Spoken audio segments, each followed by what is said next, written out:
మీకందరికీ నా నమస్కారాలండి. నా పేరు గంగమ్మ, ఎర్రబేను గంగమ్మ. నేను 2018 నుంచి నివాసంగా అక్కడనే ఉన్నా. ఏదన్నా కరెంట్ అన్నా నీళ్ళన్నా ఏ దానికైనా బిల్లులు కట్టుకుంటూ ఉన్నాము. నేను 10 లక్షలు పెట్టి ఇల్లు కట్టినా మాకు నోటీస్ ఇవ్వకుండా మాకేమి ఇవ్వకుండా మా ఇండ్లు గొలగొట్టారు.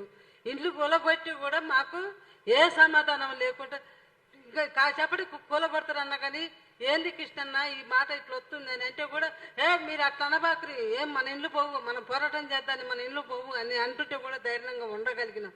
ఉన్నా కానీ మమ్మల్ని తోసుకొని తిన్నా కానీ మేము నిలబడి ఆడ ఉన్నాం. మాకు ఇప్పుడు ఏ ఆదరణ లేకుండా మాకు ఏది దిక్కు చేసేది లేకుండా మమ్మల్ని రోడ్డు మీదకి నెట్టారు.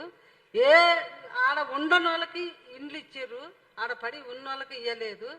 అవి చెప్పటం కూడా నాకు రావట్లేదు. కానీ మాకైతే అన్యాయం జరిగింది.